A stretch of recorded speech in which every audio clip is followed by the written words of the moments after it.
Right, I may as well do this now, since the docs can't find one sodding box. Whether I'll get a chance to upload it now or not, I don't know. Now, I've just been going through the letter, and I was just going to mark out the things that people had done wrong, the crimes they'd committed. But there's at least 2 examples in every paragraph. So I'm just going to read the whole fucking letter. Sorry, guys. Go make a press pause, go make a coffee. And maybe sometime. No, we're not up yet. Now this was sent, I haven't dated it actually. Well, it was sent a while ago. It was sent after I got my MGD4 form, which was attempting to bully me into court with threats. Dear Chief Constable, thank you for the document you sent me purporting to be legally binding. Firstly, I should say, since the bulk of the content seems to be about how much I may get fined, I can only ascertain from this that you are attempting to draw me into a financially binding contract which I have no wish to be part of. If this is the case, it would constitute fraud on both yours and the court's part. I note you say if I do not plead guilty, I may receive a bigger fine. And to threaten someone with financial hardship if they do not complete paperwork is, I think you will find, making people act under duress. This is compulsion by threat, in case you are unaware. The fact I apparently must turn up is further evidence of threatening behaviour, and you're beginning to sound a bit like HDC. That's Huntingdonshire District Council, for those of you who don't know. The newer viewers, perhaps. And obviously, following my video this morning, we've also found out that the police now approve of people who are racist and who make racist comments against Spaniards and things. As long as they're a police crime commissioner, they get away with it. One thing I missed off that video was the IPCC have cleared Jason Ablewhite, by the way. Just to let you know. Secondly, your prosecution argument consists of defending a bailiff who, in my case anyway, willingly and knowingly broke the law by lying about the powers he's entitled to use, threatening to arrest me under a criminal act for non-payment of council tax, which is a civil offence, and then further threatened me with languishing in the cells for the rest of the weekend until Monday morning, or something of that ilk. It's all on the Paul Dacres channel. I believe I called the video a phone call to Marston bailiffs. Clearly anyone condoning this kind of behaviour then would have to resign their position, I would have thought.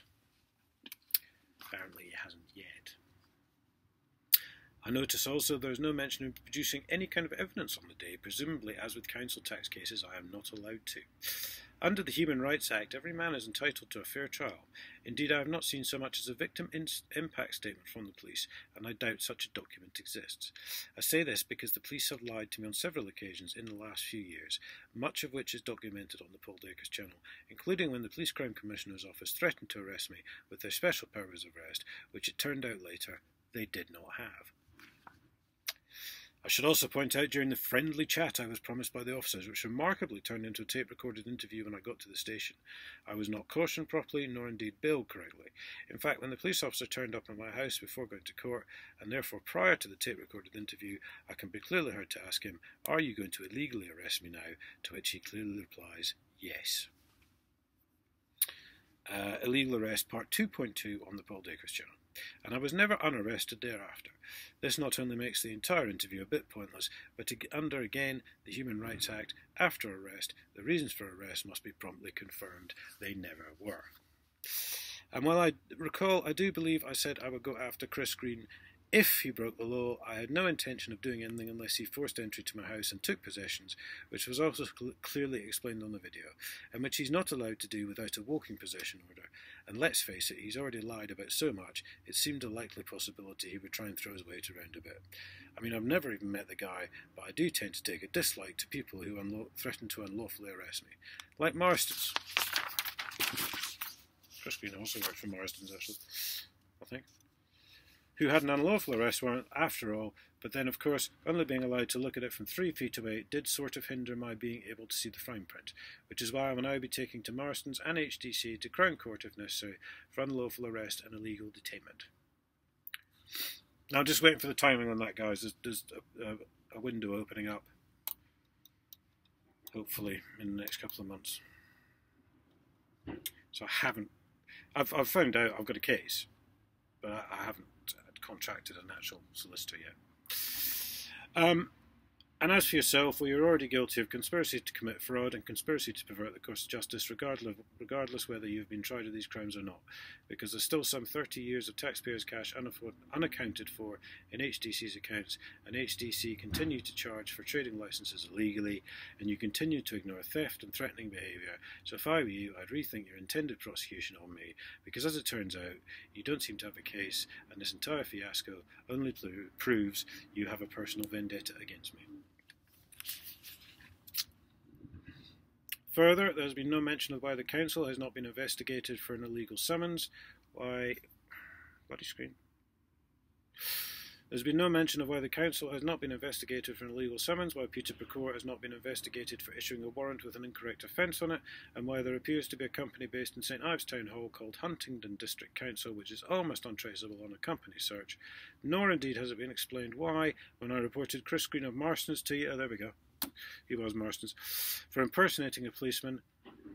Remember what I said last night? Under the Police Act 1996, Section 90, Subsection 1.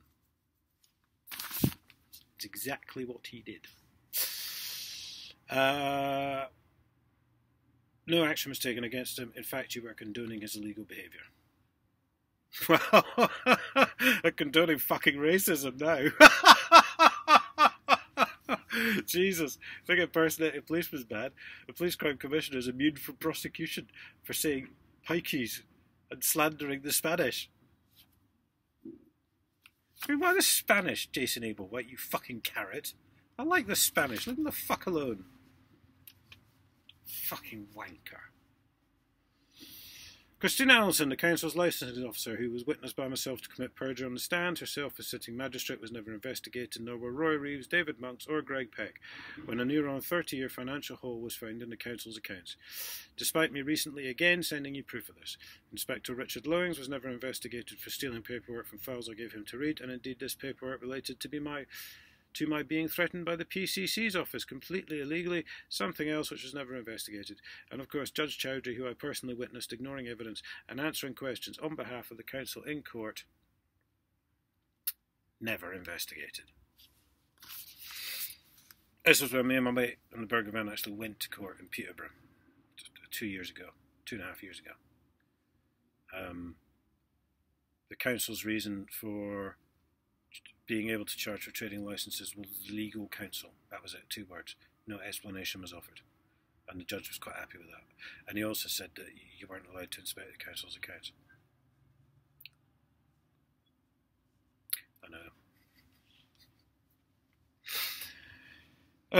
There was never an investigation held into the legal operation against my mate after your case collapsed in court because you had no evidence, nor an investigation into Ian Shaw, who pushed a customer out the way at my mate's trading van before flashing an old police badge and demanding to know his name, age and vital statistics. I have put his name in here, but I'm obviously not broadcasting it. But then, as we already know, you approve of people impersonating policemen. Ian Shaw was a council guy. Licensing, and he came up to my mate's van and he flashed a badge really quickly, and we think it was an old police badge.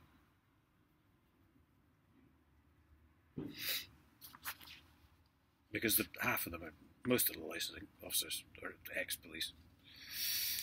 Neither was an investigation the last time you tried to have me done for malicious communication, and the case collapsed around your ears as you all lied about who decided not to follow it through, all on the Paul Dacres channel. There's a series of 3 videos starting with who decided what now.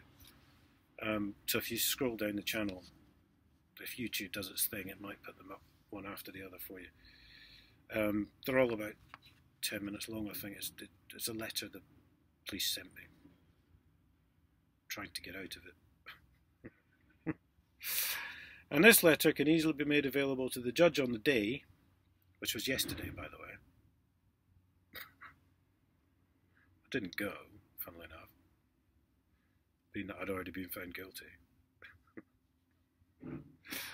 Along with the evidence of harassment and threatening behaviour I've had to endure from the police and the council, all for exposing fraud and of course committing no crime, because being sent to jail, as I was threatened with by the magistrate on 3rd of August, can only be decided by a competent court under the Human Rights Act one magistrate on a council employee is not a competent court, so I'm going to have them for that as well.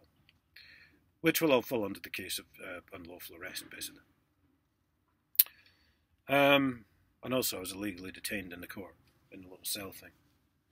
Handcuffed and everything, you know. I'd like to take this time to thank Richard Gilbert of Marston's for making my fucking day. Because at the end of the day, you got the fucking court order wrong. You fucking carrots. I've not paid it. I think I mentioned before, they wanted 1,152 because they'd stuck all their arrest warrants and all that on top and charged a fucking fortune for it. The actual amount is like 440 quid or something. That's for last year. Not paid it. There's been no investigation either into Joanne Lancaster, who stated incorrectly that the missing taxpayers' cash has been investigated.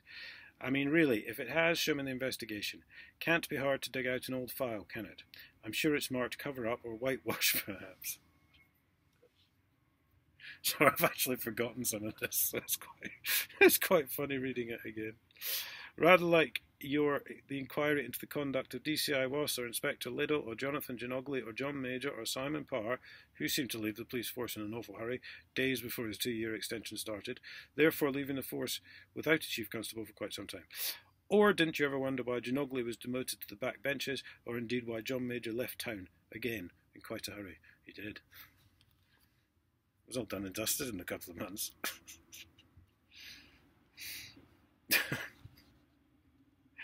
Do tell me in the meantime, because clearly you're putting this your name to this course of action means your career is probably already finished, why I must turn up for court. On the back of an unsigned document which anyone could have sent me, or just because you say so and you're going to send some of your bully boy thugs round to murder me. If I don't comply! With what? A 2-page document which already says I'm guilty. It couldn't be much clearer than that. You've probably already had a chat with the judge and decided what the outcome is going to be. I mean, let's face it, Alec, you've only ever answered one of my letters, and that was when you decided to ignore all the criminal crimes the council had committed and focus on the fact that I wasn't paying my council tax to a bunch of thieves and liars. Because you've never done anything other than convince me you're corrupt, or can you produce some of the investigations you reckon you've carried out into all the crimes I've reported and set the record straight? Otherwise, why should I believe a word you say? Because I've never once seen any of the investigations except the one into the missing money, which concluded the money had probably gone in someone's pocket. Other than that, it's all been about official documents don't need to be signed to be legally binding, or we don't have enough resources, or this is a civil offence. Which is strange, considering your mob happily turned up to arrest me for the civil offence of non-payment of council tax. You see, Alec, all I'm seeing here is bailiffs, council employees and police are allowed to commit any crime they want and get away with it. Unless, of course, you wish to produce these investigations you purport to have carried out, according to the PCC, PSD and IPCC. But then, of course, there aren't any. Investigations, I mean. Because you're bought and paid for. Just like the council, who were your boss. Obviously. Anyway, I don't want to bang on and bore the judge senseless with your abject failings, but it seems to me you need to get your own house in order before arresting anyone else, really. If you like, why don't you pretend I'm an ex-footballer and then you can murder me, shortly after which the IPCC will lie and say none of the officers were wearing body cams. That was Dallas Atkinson, who was tasered to death by the Nazi thugs. And the first report on the radio in the morning was that the IPCC said that none of the officers were wearing body cams. First response officers weren't wearing body cams.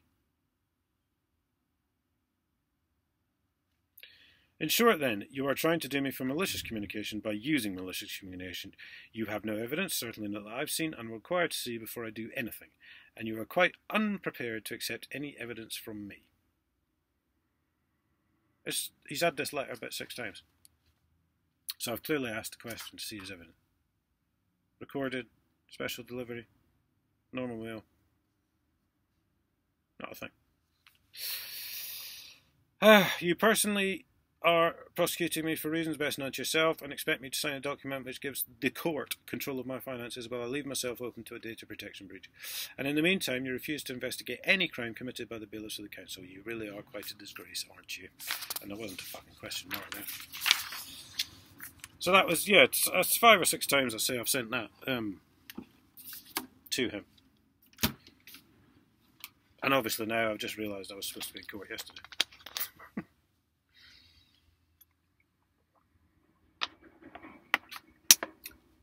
But then let's face it, I think I was supposed to be in court on the 7th of September for the whole, when the council were pretending they could operate on an illegal court order, an unsigned court order with a wrong date of birth on it.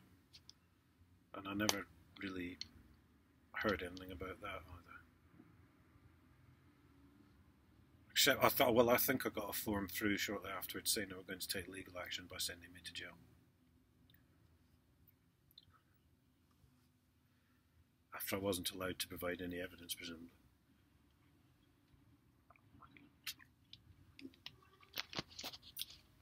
Anyway, I shall leave that one with you guys. I shall have to think up a creative title for this one.